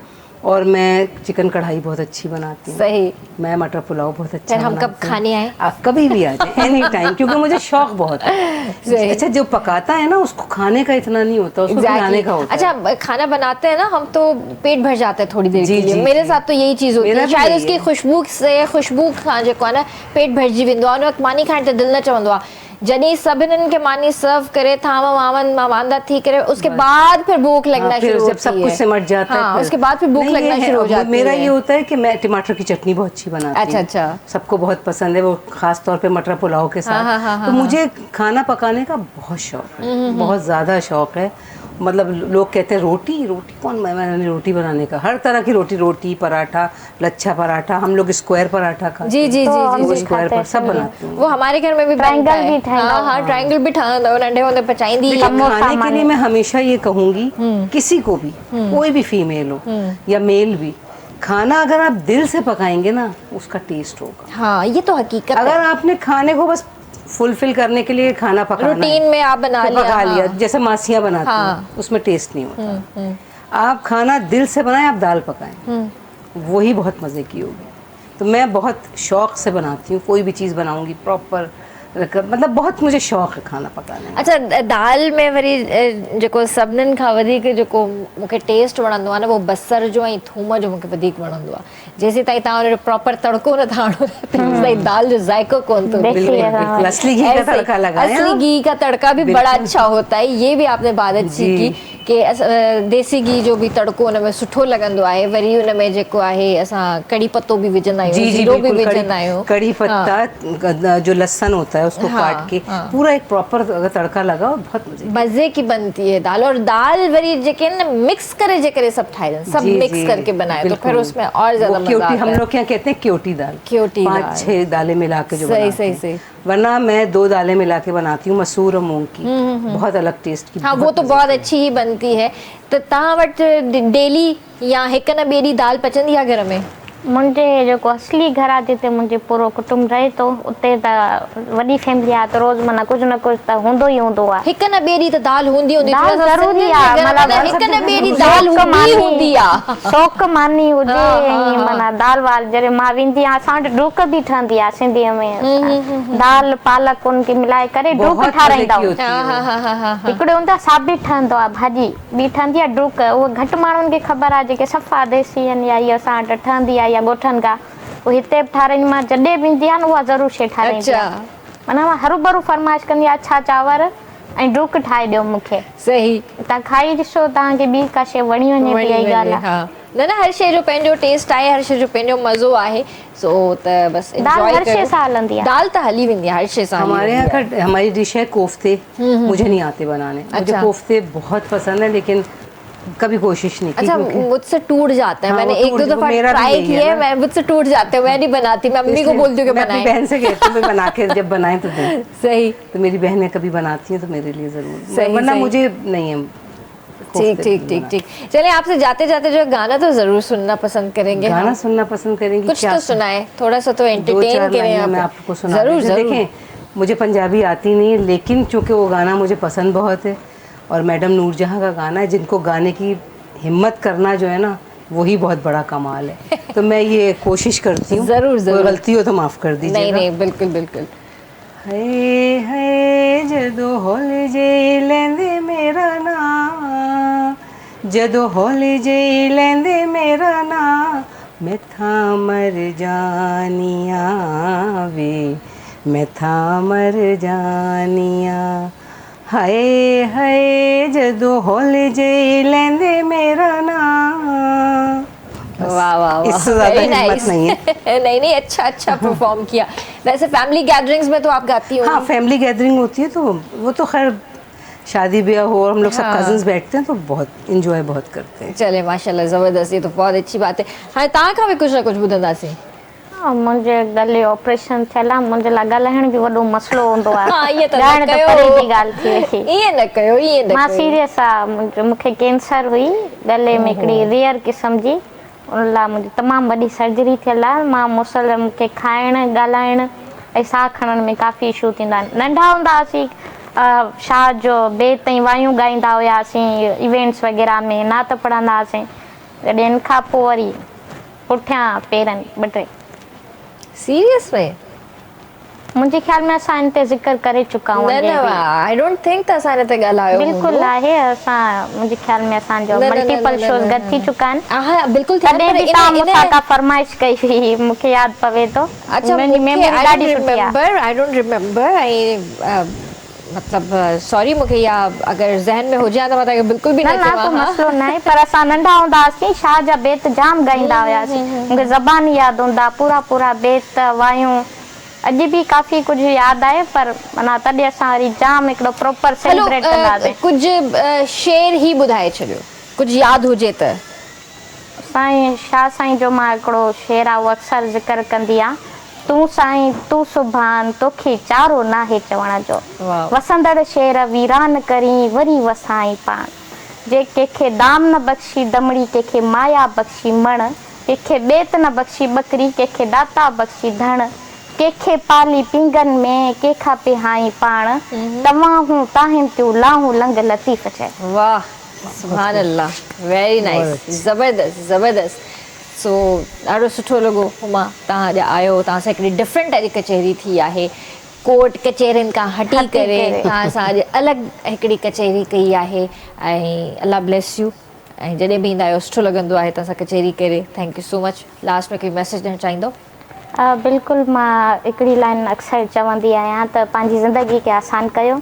इंसानु पंहिंजी ज़िंदगी पाण मुश्किल ठाहींदो आहे, शयुनि खे कॉम्प्लिकेट कंदो, तव्हां पाण बि परेशान थींदो, ॿियनि खे बि कंदो। सही। ऐं कोशिशि कयो पाण खे ॿियनि ते थोपो न। मतिलबु असांखे छा थो सुठो लॻे छा नथो लॻे उहो ॿिए कंहिंजी ज़िम्मेवारी न आहे। तव्हां पंहिंजी शयुनि सां जेतिरो मतिलबु रखंदो, ॿियनि जी ज़िंदगी हराम करण खां जेतिरो पासे में रहंदो, तव्हां ख़ुशि रहंदो ऐं शायदि पुरसुकून बि रहंदो। ईअं थी नथो सघे न मुंहिंजी भेण। न, मां इहो पाण में शइ अडॉप्ट कई आहे, पाण खे ईअं ट्रेन कयो आहे त मूंखे ॿी कंहिं बि मामला सां कोई इंट्रस्ट न आहे। असां त न रखंदा आहियूं, पर ॿिया त रखंदा आहिनि न असांजे मामला। उन्हनि खे बि एजुकेट करणो आहे त जेकी शइ गैर ज़रूरी आहिनि उन्हनि खे छॾे ॾियो। असांजी फैमिली ताईं घणंदा, असांजे ॿारनि ताईं घणंदा, भाई तव्हांजो छा वञे। मुंहिंजे वाल साहब खे अलाए कंहिं चयो हुयो असांजे ख़ानदान मां त तव्हांजी धीउ जेको आहे लिकी शादी करे छॾी आहे, ऐं मुंहिंजे वाल साहब चयो उहो मूंखां बि न आहे डिॼंदी, हुनखे लिकाइण जी ज़रूरत न आहे, जेको हूंदो पाण ॿुधाईंदी। सही ॻाल्हि आहे। इहे शयूं हूंदियूं आहिनि, पर बहितर इहो आहे त उनखे मज़ाक में उॾाए छॾियो, जॾहिं तव्हांखे फ़र्क़ु न पवंदो त केरु इंटरफेयर कंदो बि न। सिधी सी ॻाल्हि आहे। पर इहा शइ वाकई सही तव्हां ॻाल्हि कई त कंहिंजी पर्सनल लाइफ में इंटरफेयर न कयो। तव्हां पंहिंजे कम सां कमु रखो त उहो वधीक बहितरु आहे। हिते त माण्हू पर्सनल थी वेंदा आहिनि, ॾाढो पर्सनल थी वेंदा आहिनि, त मां इहो ई चवंदसि त पर्सनल न थींदा कयो, पंहिंजे कम सां कमु रखंदा कयो। थैंक यू सो मच सबिया, आपसे मिलकर बहुत अच्छा लगा और ऑल द बेस्ट आपको आपके अपकमिंग प्रोजेक्ट्स के लिए, और इंशाल्लाह मज़ीद भी आपको ड्रामाज में देखना चाहते हैं इंशाल्लाह ज़रूर। लास्ट में कोई मैसेज देना चाहेंगे आप? मैसेज मेरा यही है सबके लिए कि जो हालात हम लोग फेस कर रहे हैं इससे बिल्कुल भी परेशान नहीं हो। अल्लाह ताला ये वक्त भी गुजार देगा और अच्छा वक्त भी आएगा। तो बस अपने फिंगर क्रॉस, आप लोग दुआ करें कि हमारा मुल्क तरक्की करे और कहीं नाम रोशन। इंशाल्लाह इंशाल्लाह। थैंक यू सो मच जी व्यूअर्स, आई होप त तव्हांखे शो पसंदि आयो हूंदो। इंशाल्लाह तव्हां सां सुभाणे मुलाक़ात कंदासीं। तेसीं ताईं पंहिंजे प्यार जो तमामु घणो ख़्यालु रखिजो। मूंखे RBS जी पूरी टीम खे ॾींदा इजाज़त। अल्लाह हाफ़िज़।